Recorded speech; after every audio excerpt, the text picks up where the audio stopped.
Relations Algérie-France, des signes de dégel. En mai dernier, le chef de la diplomatie française, Jean-Noël Barrot, décrivait la relation avec l'Algérie comme étant bloquée et totalement gelée. Les choses semblent toutefois bouger dans le volet économique, à en juger par plusieurs faits successifs survenus ces dernières semaines. Les chefs d'entreprise des deux pays tentent de briser la glace. L'Algérie et la France traversent depuis plus de 10 mois une crise politique aiguë, qualifiée de la plus grave depuis l'indépendance. La brouille a fatalement déteint sur les échanges économiques et la présence des entreprises françaises en Algérie, déjà en net recul depuis plusieurs années. La France a été détrônée par la Chine au rang de premier fournisseur de l'Algérie en 2013, et alors que le contact était quasiment rompu entre les deux capitales, le président d'un grand groupe français a été reçu au plus haut niveau à Alger. Le 2 juin, le président de la République Abdelmadjid Tebboune a accordé une audience à Rodolphe Sadeh, président du groupe de transport maritime de marchandises CMA CGM. 2 semaines après cette audience, la vice-présidente exécutive du groupe français, Christine Cabot, est reçue par le ministre des Transports Saïd Seyou. Rien de concret n'a été annoncé à l'issue des 2 audiences, mais CMA CGM ne cache pas ses grandes ambitions sur le marché algérien.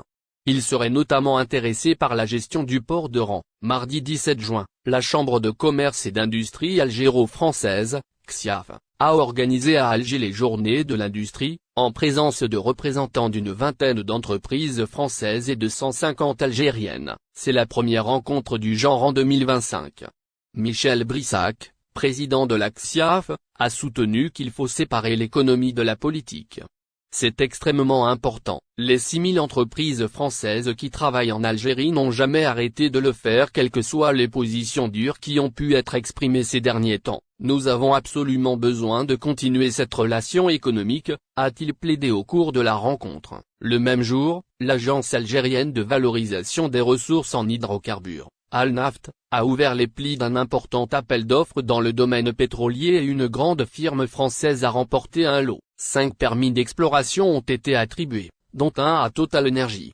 Le groupe énergétique français a remporté avec le Qatari Qatar Energy le lot du Chandahara, situé dans la wilaya d'Ilizi, à l'extrême sud-est du pays. Ces faits successifs et rapprochés dans le temps sont peut-être le signe que les deux pays ont, en effet, décidé de séparer l'économie de la politique ou alors, il sonne la mise en marche du dégel de la relation bilatérale par l'économie. La question a été posée par Tsa à Michel Brissac. Le président de la CSIAF n'a pas livré d'avis tranché, mais il a évoqué des progrès dans la relation bilatérale et émis le souhait que cela soit le début de la réconciliation et que cette dynamique continue et se renforce. Je suis un observateur de l'évolution de la situation et je ne peux que me réjouir de ces progrès réalisés dans la relation bilatérale, ajoute-t-il. À la CSIAF, nous continuons à travailler toujours dans le même sens avec les opérateurs économiques algériens et français, avec le souci de renforcer un lien économique mutuellement respectueux et profitable pour les deux parties,